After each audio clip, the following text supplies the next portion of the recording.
ಪ್ರಿಯ ಸಹೋದರ ಸಹೋದರಿಯರೇ, ಇವತ್ತಿನ ಧ್ಯಾನಕ್ಕೆ ಒಂದು ವಚನವನ್ನು ತಗೊಂಡಿದ್ದೇನೆ ನಾನು. ಅದು ಏಷಾಯನ ಗ್ರಂಥ 60ನೇ ಅಧ್ಯಾಯ 22ನೇ ವಚನ, ಅದು ಕಡೆ ಭಾಗ. ಐಸಾಯ ಚಾಪ್ಟರ್ 60 ವರ್ಸ್ 22 ಏನು ಹೇಳುತ್ತೇನೆಂದರೆ, I the Lord will hasten it in his time. ನನ್ನ ಸಮಯಕ್ಕೆ ನಾನು ಎಲ್ಲವನ್ನೂ ಮಾಡ್ತಾನೆ ಅಂತ. ಅದೇ ಸಮಯದಲ್ಲಿ ಪ್ರಸಂಗಿ 3ನೇ ಅಧ್ಯಾಯ 1ನೇ ವಚನ, ಎಕ್ಲಿಸಿಯಾಸ್ಟಿಕ್ಸ್ chapter 3 and verse 10, it says that there is a time for everything.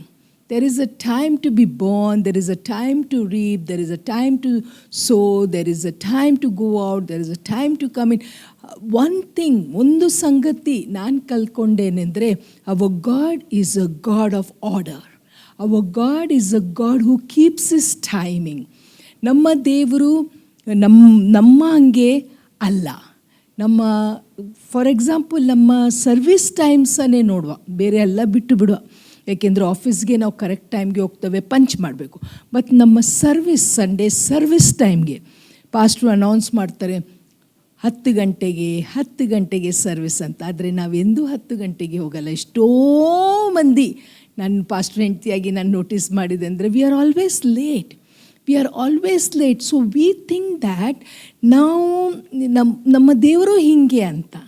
ನಾವು ಸೇವೆಗೆ ಅಂತ ಬೇರೆ ದೇಶಕ್ಕೆ ಹೋದಾಗ, ನಾನು ಫಸ್ಟ್ ಟೈಮ್ ಹೋದಾಗ 7 ಗಂಟೆಗೆ ಮೀಟಿಂಗ್ ಅಂತ ಅನೌನ್ಸ್ ಮಾಡಿದರು, ಫ್ಲೈಯರ್ಸ್ ಕೊಟ್ಟಿದ್ದರು ಎಲ್ಲ ಕಡೆಗೆ. 7 ಗಂಟೆಗೆ ಮೀಟಿಂಗ್ ಸ್ಟಾರ್ಟ್ ಅಂತ ಹೇಳಿದರು. 7 ಗಂಟೆಗೆ ಮೀಟಿಂಗ್ ಹೇಳಿದ್ರು. 6:58 ಆದರೂ ಒಬ್ಬರು ಕಂಡಿಲ್ಲ. They was nobody there. So ನಾನು ಪಾಸ್ಟರ್ ಅಂದ್ಕೊಂಡೆ, ಇಲ್ಲಿನೂ it's like our country only, no problem. But 7 o'clock ಹೇಳಿದಾಗ we was surprised. All the cars started coming in. ಎಲ್ಲರೂ ಪಾರ್ಕ್ ಮಾಡಿ, by the time we started it was 7:01. Can you imagine that? ನನಗೆ ಏನು encourage ಆಯಿತು ಗೊತ್ತಾ?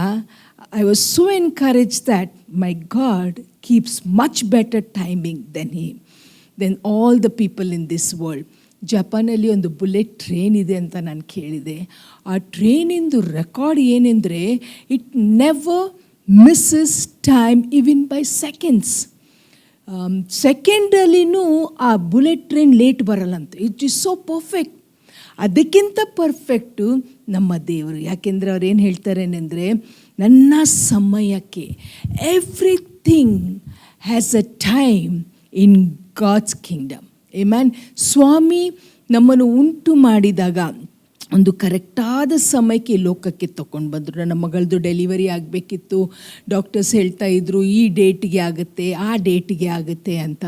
ಆಮೇಲೆ ಅವಳನ್ನು ನಾವು ಅಡ್ಮಿಟ್ ಮಾಡಿದಾಗ ಸಿಸ್ಟರ್ಸ್ ಹೇಳ್ತಾಯಿದ್ರು, ಸಾಯಂಕಾಲ ಆಗ್ಬೋದು, ಮಾರನೇ ದಿವಸ ಆಗ್ಬೋದು. ನನ್ನ ಮಗಳಿಗೆ ನಾನು ಹೇಳ್ತಾ ಇದ್ದದ್ದು ಒಂದೇ, ನಿನ್ನ ಮಗು ಈ ಲೋಕಕ್ಕೆ ಬರಬೇಕಂದ್ರೆ ದೇವರ ವಾಕ್ಯ ಹೇಳುತ್ತೆ, there is a time to be born. ಅದಕ್ಕೆ ಅವಳಿಗೆ ಕಂಟಿನ್ಯೂಸ್ಲಿ ಐ ವಾಸ್ ಟೆಲಿಂಗ್, ನಾವು ಏನು ಮಾಡಿದರೂ it's not going to work, because the child will be born exactly the time that God has already ordained for that child to come in to this world. ನಿಮ್ಮ ಜೀವಿತದಲ್ಲಿ ಪ್ರಿಯರೇ, ನನ್ನ ಜೀವಿತದಲ್ಲಿ, let me tell you and let me encourage you today ಅಂದರೆ, there are no accidents in our life. ಅಯ್ಯೋ ಹಿಂಗೆ ಆಯ್ತಲ್ಲಪ್ಪ, ಹೀಗೆ ಆಗಬಾರ್ದಿತ್ತಲ್ಲಪ್ಪ, ಈ ಸಮಯಕ್ಕೆ ಹೀಗೆ ಆಗಬಾರ್ದಿತ್ತಲ್ಲ, ಇಷ್ಟು ವರ್ಷದಿಂದ ಕಾಯ್ತಾ ಇದ್ದಾವೆ, ಏನೂ ಆಗ್ತಾ ಇಲ್ಲಲ್ಲಪ್ಪ. Let us keep all those things aside. With much experience ನಾನು ನಿಮಗೆ ಹೇಳ್ತಾ ಇರೋದೇನೆಂದರೆ, ನಮ್ಮ ದೇವರು ಅವರ ಸಮಯಕ್ಕೇ ಎಲ್ಲವನ್ನು ಮಾಡ್ತಾರೆ. ಒಂದು ಕತೆ, ನನಗೆ ಇದು ಭಾಳ ಇಷ್ಟ ಈ ಕತೆ. Let's read that. ಅದನ್ನು ನಾವು ದೇವರ ವಾಕ್ಯದಿಂದ 2ನೇ ಅರಸುಗಳ ಪುಸ್ತಕ 5ನೇ ಅಧ್ಯಾಯ 1ನೇ ವಚನ. Now Naaman, captain of the host of the king of Syria, was a great man with his master and honorable, because by him the Lord had given deliverance unto Syria. He was also a mighty man in valor, but he was a leper. ಇಲ್ಲಿ ನಮಗೆ ನಾಮಾನಿನ ವಿಷಯದಲ್ಲಿ ಗೊತ್ತಿದ್ದೇನೆಂದರೆ, ಅವನೊಬ್ಬ ಕುಷ್ಠರೋಗಿಯಾಗಿದ್ದ. ಅವನ ಮನೆಯಲ್ಲಿ ಒಬ್ಬಳು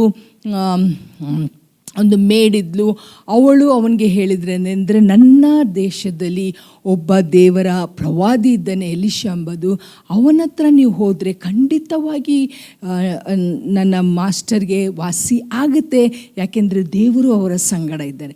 ಇಲ್ಲಿ Naaman ಎಲಿಷನ ಬಳಿಗೆ ಹೋದಾಗ ಎಲಿಷಾ ಅವನಿಗೆ ಒಂದು ಕೆಲಸ ಹೇಳ್ತಾನೆ, ನಮಗೆಲ್ಲರಿಗೆ ಗೊತ್ತಿದ್ದಂಗೆ. ಅವನಿಗೆ ಹೇಳ್ತಾರೇನೆಂದರೆ, 7 ಸರ್ತೆ ನೀನು ಮುಳುಗಬೇಕು. We have to notice that. He says 7 times you have to dip in the river Jordan. Not 6 times, not 7 times. Exactly 7 times. ಆವಾಗ ನಾವು ನೋಡ್ತೇವೆ, ಆ ಕತೆ ನೀವು ಓದ್ಕೊಳ್ಬೋದು 2 Kings chapter 5 ಅಲ್ಲಿ. He gets so upset. He said, why should I go and dip in this? ನನ್ನ ದೇಶದಲ್ಲಿ, Syria ದೇಶದಲ್ಲಿ ಇಷ್ಟು ಒಳ್ಳೊಳ್ಳೆ ನದಿಗಳಿದೆ ಅಂತ ಹೇಳಿ. Keep it all aside. ಅವನು ಏನು ಮಾಡ್ತಾನೇನೆಂದರೆ, ಇಲ್ಲಿ ಅಂತೂ ವಾಕ್ಯದಲ್ಲಿ ಹಾಗೆ ಬರ್ದಿಲ್ಲ, ಬಟ್ ನನ್ನ ಒಂದು ಆಲೋಚನೆ, ಮೊದಲನೇ ಸರ್ತೆ when he dipped, he must have checked his body. Second time he checked his body. 5th time he checked his body. 6th time he checked his body. ಪ್ರಿಯರೇ, ನಾವು ಇದನ್ನು ಗಮನ ಇಟ್ಟು ನಾವು ಇದರ ಬಗ್ಗೆ ಯೋಚನೆ ಮಾಡಬೇಕೆಂದರೆ, 6ನೇ ಸರ್ತೆನೂ ಅವ ಮುಳುಗಿದಾಗ his leprosy was just the same. Naaman ಪ್ರತಿ ಸರ್ತೆ ಡಿಪ್ ಆದಾಗ, ಮುಳುಗಿದಾಗ, ಹೊರಗೆ ಬಂದಾಗ, he must be coming out with an expectation, thinking ಇವಾಗ ನನ್ನ ಕುಷ್ಠರೋಗಿ ಕಡಿಮೆ ಆಗಿರಬೇಕು, ಯಾಕೆಂದರೆ 7 times ಹೇಳಿದಾರಲ್ಲ. ಸೊ ನಾವು ಹೇಗೆ ನಮ್ಮ ಒಂದು ಮೈಂಡ್ ಸೆಟ್ ಇರುತ್ತೆ ಅಂದರೆ, little by little I will recover, little by little things will happen. But ಇವನ್ಗೂ ಹಾಗೆ ಇರ್ಬೋದು, because is a man like you and us. We are all just the same. ನಮ್ಮ ಥಿಂಕಿಂಗ್ ಇಷ್ಟೋ ಮಟ್ಟಿಗೆ ಈಸ್ ಸಿಮಿಲರ್. ಇವನ್ಗೂ ಅದು ಯೋಚನೆ ಇರ್ಬೋದೇನೆಂದರೆ, ನಾನು 5ನೇ ಸರ್ತಿ ಡುಬ್ಕಿ ಮಾಡಿದಾಗ they may be some change. 6th time there may be a change. But let me tell you something. 6 ಸರ್ತೆ ಅವನೇನಾದರೂ ಮುಳುಗಿ ಐ ಆಮ್ ಡನ್ ಅಂತ ಹೇಳ್ತಿದ್ರೆ, he would have not received this miracle. Amen. ಅವನಿಗೆ ಅದ್ಭುತ ಆಗ್ತಿದ್ದಿಲ್ಲ ಪ್ರಿಯರೇ. God said, the man of God opened his mouth and said 7 times. 6ನೇ ಸರ್ತೆ ಅವನು ಸೋತು ಹೋಗಿ 6 times I have dipped and there is absolutely no change. 6 ಸರ್ತಿ drip ಆದರೂ ಏನೂ change ಆಗಿಲ್ಲ. 7ನೇ ಸರ್ತಿಗೆ ಆಗುತ್ತೇನಾ ಅಂತ ಒಂದು ಪ್ರಶ್ನೆ ಅವನ ಮನಸ್ಸಲ್ಲಿ ಬಂದಿರ್ಬೋದು. ಪ್ರಿಯರೇ, ದೇವರು ನಿಮಗೆ ವಾಗ್ದಾನ ಮಾಡಿದ್ದಾರೆ, ನಾನು ಈ ಸಂಗತಿಗಳು ನಿನ್ನ ಜೀವನದಲ್ಲಿ ಮಾಡ್ತಾನೆ ಅಂತ. ನಮಗೆ ಒಂದು ಪ್ರಶ್ನೆ ಇರ್ಬೋದು, ಸ್ವಾಮಿ ವಯಸ್ಸಾಗ್ತಾ ಇದೆ, we are getting old. Is there anything that is going to happen? We waited for all these years. We are at the 11th hour of our life. We have come to the end of the road. Swami, ನಮ್ಮ doctors report ಹೇಳ್ತದೆ ಅಂದರೆ, we are in the last stage. Is there anything that is going to happen? There is nothing. Let me give up ಅಂತ ನಮಗೆ ಒಂದು ಆಲೋಚನೆ ಬರ್ಬೋದು. ಸೈತಾನ ಈ ಆಲೋಚನೆ ನಮ್ಮ ಮನಸ್ಸಲ್ಲಿನೂ ಹಾಕ್ಕೊಳ್ಬೋದು ಪ್ರಿಯರೇ. But let me encourage you, the 7th time is coming. 7ನೇ ಸರ್ತಿ ಮುಳುಗುದು ಬರುತ್ತೆ ಪ್ರಿಯರೇ. 6 ಸರ್ತಿ ಏನೂ ಆಗಿಲ್ಲದ್ರೂ 7ನೇ ಸರ್ತಿ ಅವನು ಮುಳುಗಿ ಎದ್ದಾಗ there was a miracle. Hallelujah. ಆ ವಚನವನ್ನು ಓದ್ಕೊಳ್ಳುವ. Let's read that verse. 2 Kings chapter 5 and verse 14. 14ನೇ ವಚನ ಹೀಗೆ ಹೇಳುತ್ತೆ, then went he down and dipped himself 7th time in Jordan, according to the saying of the man of God, and his flesh came again like unto the flesh of a little child, and he was clean. Hallelujah. He was clean. He was not clean on the 5th time. He was not clean on the 6th time, but on the 7th time. ಈ program ನೋಡುವವರು ಎಷ್ಟೋ ಜನ ಅಂದಿರ್ಬೋದು, ದಿನ ಬರುತ್ತೆ, ದಿನ ಹೋಗುತ್ತೆ, ವಾರ ಬರುತ್ತೆ, ವಾರ ಹೋಗುತ್ತೆ, ತಿಂಗಳು ಬರುತ್ತೆ, ತಿಂಗಳು ಹೋಗುತ್ತೆ, ವರ್ಷ ಬರುತ್ತೆ, ವರ್ಷ ಹೋಗುತ್ತೆ. Lord, nothing is happening, Lord. Nothing is happening. Let me encourage you. Your 7th time is coming. Amen. 7ನೇ ಸರ್ತಿದ್ದು ಏನು ಮುಳುಗುದಿದೆಯಲ್ಲ, ಅದು ಬಂದೇ ಬರುತ್ತೆ. ಯಾಕೆಂದರೆ ವಾಕ್ಯ ಏನು ಹೇಳುತ್ತೆ ಅಂದರೆ, at the appointed time, when the time is right, things will happen. So let's wait. ನಾವು ಈ ಲೋಕವನ್ನು ಬಿಟ್ಟು ಹೋಗೋದಿಲ್ಲ ಪ್ರಿಯರೇ. ದೇವರು ಏನೇನು ವಾಗ್ದಾನ ಮಾಡಿದಾರಲ್ಲ ಅದು ನಿಮಗೆ ಅಷ್ಟೇ ಅಲ್ಲ, ನನಗೂ ಒಂದು ಎನ್ಕರೇಜ್ಮೆಂಟ್ ಏನೆಂದರೆ, ಸ್ವಾಮಿ ಮಾಡಿದ ವಾಗ್ದಾನಗಳನ್ನು ನಾನು ಅನುಭವಿಸಿ ಅದನ್ನು ನೋಡಿ ದೇವರಿಗೆ ಮಹಿಮೆ ಕೊಟ್ಟುನೇ ಈ ಲೋಕವನ್ನು ಬಿಟ್ಟು ಹೋಗೋದು. Amen, hallelujah. You believe that it will happen. ಇಲ್ಲಿ ಅವನು ಹೇಳ್ತಾನೆ ಅಂದರೆ, 7ನೇ ಸರ್ತಿ ಅವನು ಡುಬ್ಕಿ ಹೊಡೆದು ಮೇಲೆ ಬಂದಾಗ ವಾಟ್ ಅ ಮಿರಕಲ್. ಅಲ್ಲಿ ನನ್ನ ಒಂದು ಇಮ್ಯಾಜಿನೇಷನ್, ಅಲ್ಲಿರುವ ಒಂದು ಎಲ್ಲ ಸೈನಿಕರು ಬಂದಿದ್ರು ಅವನ ಜೊತೆ. ಯಾಕೆಂದರೆ they were the ones who said, come on, try it man, try it. He was worn out. He said, what is this, I don't want to get dipped in this river Jordan. But ಅಲ್ಲಿದ್ದ ಜನರು, ಅವರ ಮನಸ್ಸಲ್ಲಿನೂ ಒಂದು ಪ್ರಶ್ನೆ ಬಂದಿರ್ಬೋದು. ಏನು ಪ್ರಶ್ನೆ ಬಂದಿರ್ಬೋದೇನೆಂದರೆ, will this happen or no. Each time ಅವನು ಮುಳುಗಿ ಎದ್ದಾಗ ಅವರೆಲ್ಲರೂ ನೋಡ್ಕೊಳ್ತಾ ಇರ್ಬೋದು, ನೋಡಿಕೊಂಡು ಸುಮ್ಮನೆ ಇದ್ದಿರ್ಬೋದು. ನನ್ನ ಒಂದು ಇಮ್ಯಾಜಿನೇಷನ್. ನೀರ್ವಲೆಗೆ ಹೋದಾಗ ಅವರೇ ಮಾತಾಡ್ಕೊಳ್ತಾ ಇರ್ಬೋದು, ಏನಪ್ಪ ಏನೂ ಆಗ್ತಾ ಇಲ್ಲ, he is coming out just the time, may be this is the time, may be this is the time ಅಂತ ಅವ್ರು ಅಂದ್ಕೊಳ್ತಾ ಇರ್ಬೋದು. ನಾನೊಬ್ಬರು 10th ಎಕ್ಸಾಮ್ ಬರೆಯೋರ ಬಗ್ಗೆ ಕೇಳಿದೆ. He wrote is 10th exam 29 times. 29 ಸರ್ತೆ ಅವರು 10ನೇ ಕ್ಲಾಸಿಂದು ಪರೀಕ್ಷೆ ಬರೆದ್ರಂತೆ. I was encouraged listening to that man because he didn't give up. ಕೆಲವು ಸರ್ತಿ ನ್ಯೂಸಲ್ಲಿ ಇದನ್ನು ಓದಿದ್ದೇವೇನೆಂದರೆ, ತಾಯಿ ಮಗ ಒಂದೇ ವರ್ಷದಲ್ಲಿ ದೇ ಕ್ಲಿಯರ್ಡ್ ದ ಎಕ್ಸಾಮಿನೇಷನ್. ಅಂದರೆ look at the persistence that they have. They are persisting saying ಇದು ಆಗುತ್ತೆ.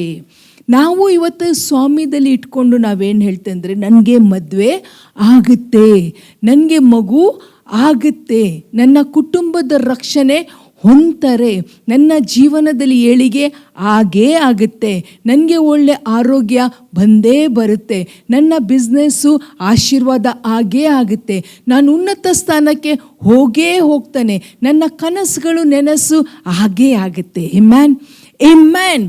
ನಮ್ಮ ಜೀವಿತದಲ್ಲಿ 6 ಸರ್ತಿ ಡುಬ್ಕಿ ಹೊಡೆಯೋದು ಮುಗೀತು ಪ್ರಿಯರೇ. It's the 7th hour that we are going to receive a miracle from the hand of the Lord. ಅವನ ಚರ್ಮ ಹೆಂಗಾಯ್ತೆ ಅಂದರೆ, ಲೈಕ್ ಅ ಸ್ಮಾಲ್ ಚೈಲ್ಡ್.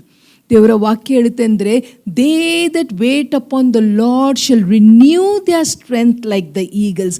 ನಮ್ಮ ಒಂದು ಯೌವನವನ್ನು ಹದ್ದಿದ ಯೌವನಕ್ಕೆ ಅವರು ಕಂಪೇರ್ ಮಾಡಿದ್ದಾರೆ. ಯಾಕೆ ಗೊತ್ತಾ? ಇಲ್ಲಿ ವಾಕ್ಯನೂ ನೋಡ್ರಿ, ಅವನ ಚರ್ಮ ವಯಸ್ಸಾದವರ ಚರ್ಮದಂಗೆ ಆಗಿಲ್ಲ.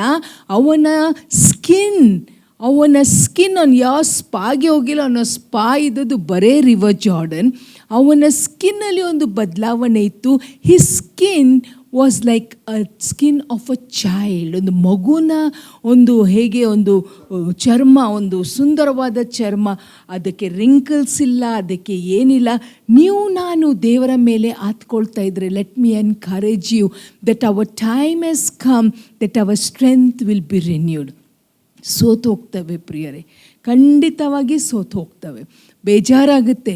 ಎಲ್ಲರಲ್ಲಿ ಬದಲಾವಣೆ ಆಯಿತು, ನನ್ನ ಜೀವಿತದಲ್ಲಿ ಆಗಿಲ್ಲಲ್ಲಪ್ಪ. ಆದರೆ ನಮ್ಮ ಸ್ವಾಮಿ ಹೇಳ್ತಾರೇನೆಂದರೆ, the 7th dip is coming in your life. ಹಾಗೆ ಮಾಡಿದಾಗ ಖಂಡಿತವಾಗಿ we will see a miracle. ಇನ್ನೊಂದು ಅದ್ಭುತ, ನಮ್ಮ ದೇವರ ಸಮಯ ಬಗ್ಗೆ ನಾವು ನೋಡ್ಕೊಳ್ಳುವ ಪ್ರಿಯರೇ. ಆದಿಕಾಂಡ 22ನೇ ಅಧ್ಯಾಯ. Let's open our Bibles to Genesis chapter 22. ನಮಗೆ ಎಲ್ಲರಿಗೂ ಈ ಕಥೆಯನ್ನು ಗೊತ್ತಿದೆ, ಅಬ್ರಹಾಂ ಮತ್ತು ಈಸಾಕಿನ ಕತೆ. Genesis chapter 29. ಇಲ್ಲಿ ಅಬ್ರಹಾಮ್ಗೆ ದೇವರು ಎಷ್ಟೋ ವರ್ಷಗಳ ಮೇಲೆ, ಕೆಲವರು ಹೇಳ್ತಾರೆ 23 ವರ್ಷ, ಕೆಲವರು ಹೇಳ್ತಾರೆ 25 ವರ್ಷ. But we know that it was a long time that Abraham waited to get a son. ಅವನಿಗೆ ಒಂದು ಮಗು ಆದ ಮೇಲೆ ಅವನ ಪರೀಕ್ಷೆ ಹೆಂಗೆ ಬಂತು ನೋಡ್ರಿ. The Lord is saying, now you have to sacrifice this child, you have to sacrifice this child ಹೇಳಿದಾಗ ಅಬ್ರಹಾಮ್ ವಾಸ್ ನಾಟ್ ಮೂವ್ಡ್. ನಾನು ಏನು ಹೇಳಲಿಕ್ಕೆ ಇಷ್ಟಪಡ್ತಾನೇನೆಂದರೆ, ನಮಗೆ ನಮ್ಮ ದೇವರು ಯಾರು ಅಂತ ಗೊತ್ತಿದ್ದರೆ, ಅವರ ಸಮಯ ಏನಂತ ಗೊತ್ತಿದ್ದರೆ, we will be in perfect peace whose heart is stayed on him. ಇವತ್ತು ನಿಮ್ಮ ನನ್ನ ಹೃದಯ ಅವರ ಮೇಲೇ ಇತ್ತೆಂದರೆ ನಾವು ಸಮಾಧಾನದಲ್ಲಿ ಇರ್ತವೆ ಪ್ರಿಯರೇ. ಇಲ್ಲಿ ದೇವರು ಅವನಿಗೆ ಹೇಳಿದರು, ನನ್ನ ಮಗುವನ್ನು ಕೊಡ್ತಾನೆ, ಮಗುವನ್ನು ಕೊಟ್ಟ ಮೇಲೆ ಅದಕ್ಕಿಂತ ಮುಂಚೆ ಇನ್ನೊಂದು ವಚನವನ್ನು ನಾವು ಓದ್ಕೊಳ್ಳುವ. ಆದಿಕಾಂಡ 18ನೇ ಅಧ್ಯಾಯ. ಇಲ್ಲಿ ಸ್ವಾಮಿ ಅವನಿಗೆ ಹೇಳ್ತಾನೆ ಇದ್ದಾರೇನೆಂದರೆ, ನಾನು ನಿನಗೆ ಮಗು ಕೊಡ್ತಾನೆ. ಸಾರಳಿಗೂ ಗೊತ್ತಿದೆ. ಅದಕ್ಕೆ ಈ ವಚನ ಓದ್ಕೊಳ್ಳು. ಆದಿಕಾಂಡ 18ನೇ ಅಧ್ಯಾಯ 10ನೇ ವಚನ ಹೀಗೆ ಹೇಳುತ್ತೆ ಅಂದರೆ, let's read verse 10. Now Abraham and Sarah were old and well stricken in age, and it ceased to be with Sarah after the manner of women. Therefore Sarah laughed within her, saying, After I am waxed old, shall I have pleasure, my Lord, being so old also? And the Lord said unto Abraham, Wherefore did Sarah laugh, saying, Shall I surely bear a child which I am old? Is anything too hard for the Lord? At the appointed time, I will return unto thee according to the time of life, and Sarah shall have a son. Amen. At the appointed time. ಸಾರಳು ಆ ಮಾತನ್ನು ಕೇಳಿದ ನಕ್ಳು. We all know the stories. But ಕೆಲವು ಸರ್ತೆ ನನಗೂ ದೇವರು ಈ ವಾಕ್ಯವನ್ನು ಕೊಟ್ಟಾಗ ನಾನು ಇದರ ಮೇಲೆ ಮೆಡಿಟೇಟ್ ಮಾಡುವಾಗ it encourages me, it builds my faith again. ದೋ we know the stories, we have heard it from our Sunday school time. ಪ್ರತಿ ಸರ್ತಿ ನಾವು ಈ ವಾಕ್ಯವನ್ನು ಕೇಳುವಾಗ ಅವರ್ ಫೇತ್ ಈಸ್ ಚಾರ್ಜ್ಡ್. ಇಲ್ಲಿ ಅವಳು ನಗ್ತಲೆ, because she is beyond the age of bearing a child. ಆದರೆ ಇಲ್ಲಿ ನಾವು ನೋಡ್ತೇವೇನೆಂದರೆ, ಸ್ವಾಮಿ ಏನು ಹೇಳ್ತಾರೆ, ಯಾಕೆ ನಕ್ಳು, ನನ್ನಿಂದ ಅಸಾಧ್ಯವಾದದ್ದು ಏನಾದರೂ ಉಂಟೋ? When the time is right. The Lord says that. When the time is right. Today the Lord is telling you and telling me. ನನಗೆ ವಯಸ್ಸಾಯಿತು. ಎಷ್ಟೋ ಮಂದಿ ನಮಗೆ ಫೋನ್ ಮಾಡ್ತಾರೆ, ಸಿಸ್ಟರ್ ನಮ್ಮ ಮಗಳಿಗೆ 40 ವಯಸ್ಸಾಯಿತು, ಇನ್ನೂ ಮದುವೆ ಆಗ್ತಾಯಿಲ್ಲ, ಇನ್ನೂ ಏನೂ ಆಗ್ತಾಯಿಲ್ಲ, ಎಲ್ಲಿಂದನೂ ಏನು ಸೆಟ್ಟೇ ಆಗ್ತಾಯಿಲ್ಲ. Let me encourage you. ಈ ಅಪಾಯಿಂಟೆಡ್ ಟೈಮ್ ನಿಮ್ಮ ಜೀವನದಲ್ಲಿ ಬಂದೇ ಬರುತ್ತೆ. ಲೋಕದ ಜನರು ನಿಮ್ಮನ್ನು ನೋಡಿ ನಕ್ಕಿರ್ಬೋದು, ನೀವು ಮನಸ್ಸಲ್ಲಿ ತೀರ್ಮಾನ ಮಾಡಿರ್ಬೋದು, this is not possible. This is not possible. But there came a time in Sarah's life that the word of God prevailed. Amen. ದೇವರ ವಾಕ್ಯ ಅದು ಪರಿಪೂರ್ಣವಾಯಿತು. ದೇವರ ವಾಕ್ಯ ಅವಳ ಜೀವನದಲ್ಲಿ ಕಾರ್ಯರೂಪದಲ್ಲಿ ಬಂತು. She bore a child. ಅದನಂತರ ನಾವು ಅಬ್ರಾಮ್ ಇಸಾಕಿನ ವಿಷಯದಲ್ಲಿ ನೋಡ್ತೇವೆ. ಅಬ್ರಾಮ್ ಅವನನ್ನು ತಗೊಂಡು ಹೋಗ್ತಾ ಇದ್ದಾನೆ ಸ್ಯಾಕ್ರಿಫೈಸ್ಗೆ. ಐಸೆಕ್ ಅವನಿಗೆ ಒಂದು ಪ್ರಶ್ನೆ ಕೇಳ್ತಾನೆ ಇದ್ದಾನೆ. That is in Genesis 22 verse 9 and 10. ಅದನ್ನು ಓದ್ಕೊಳ್ಳುವ. ಏನು ಕಾನ್ವರ್ಸೇಷನ್ ನಡೀತಾ ಇದೆ ಇವರ ಮಧ್ಯದಲ್ಲಿ ಅಂತ. And 7ನೇ ವಚನ. And Isaac spoke unto Abraham his son and said, My father. And he said, Here am I. And he said, Behold the fire and the wood, but where is the lamb for a burnt offering? And Abraham said, My son, God will provide himself a lamb for a burnt offering. So they went both of them together, and they came to the place which God had told him of. And Abraham built an altar there and laid the wood in order, and bound Isaac his son and laid him on the altar upon the wood. And Abraham stretched forth his hand and took the knife to slay his son. And the angel of the Lord called out of heaven and said, Abraham, Abraham. And he said, Here am I. What a surprising thing. When they were going up to the mount, Isaac is asking him a question. There was a conversation between the father and the son. ತಂದೆ ಮಗ ಮಧ್ಯದಲ್ಲಿ ಒಂದು ಮಾತುಕತೆ ಸಂಭಾಷಣೆ ಆಗ್ತಾ ಇದೆ. Abraham is clueless. ಅವನಿಗೆ ಏನು ಗೊತ್ತಿಲ್ಲ. ಆದರೆ ಅವನು ಬಾಯಿ ತೆಗೆದು ಹೇಳ್ತಾನೆ ಅಂದರೆ ದೇವರು ಒದಗಿಸ್ತಾನೆ. ಪ್ರಿಯರೇ, can you imagine the timing here? ಅವನು ಕತ್ತಿ ಎತ್ತಿ ಇನ್ನೂ ಏನು, he has to strike his son. ಬರೀ ಕತ್ತಿ ಎತ್ತಿ ಹೊಡಿಬೇಕು ಅಷ್ಟರಲ್ಲೇ the angel of the Lord same, Abraham. ಇದರಲ್ಲಿ ನಾವೇನು ಕಲಿಯೋದು ಗೊತ್ತಾ? His timing is perfect. ನೀವು ನಂಬಿದ ದೇವರು, ನಾನು ನಂಬಿದ ದೇವರು ತೂಕಡಿಸುವುದಿಲ್ಲ, ನಿದ್ರಿಸುವುದಿಲ್ಲ. He will never say, oh my God, this happen, I didn't know, this shouldn't have happened ಅಂತ ನಮ್ಮ ಸ್ವಾಮಿ ಎಂದಿಗೂ ಹೇಳಲ್ಲ. ಇಷ್ಟೋ ಸರ್ತೆ ನಾವು ಏನೋ ಒಂದು ಮಾಡ್ತೇವೆ and we said, oh no, I shouldn't have done this, ಇದನ್ನು ನಾನು ಮಾಡಬಾರ್ದಿತ್ತು. ಅದು ಒಂದೇ ಒಂದು ಸರ್ತೆ ನನ್ನ ದೇವರ ಬಾಯಿಂದ ಬರೋದಿಲ್ಲ. ಅಯ್ಯೋ ಎಂಥ ತಪ್ಪು ಕೆಲಸ ಮಾಡಿದೆ ಅಂತ ನಮ್ಮ ಸ್ವಾಮಿ ಎಂದಿಗೂ ಹೇಳೋದಿಲ್ಲ. Because he says, my time is perfect. He didn't stop Abraham when he was going up the mountain. He didn't stop Abraham when he bound his son. ಏನೇ ಮಾಡಿದ್ರು, he didn't do anything. The time when he took the knife to strike his son, he says, stop it. Same thing will happen in your life. Let's expect a miracle and say, my time has come. ದಾವಿದ ಹೇಳ್ತಾನೆ, ನನ್ನ ಸಮಯ ನಿಮ್ಮ ಕೈಯಲ್ಲಿದೆ. My God is never late. He is right on time.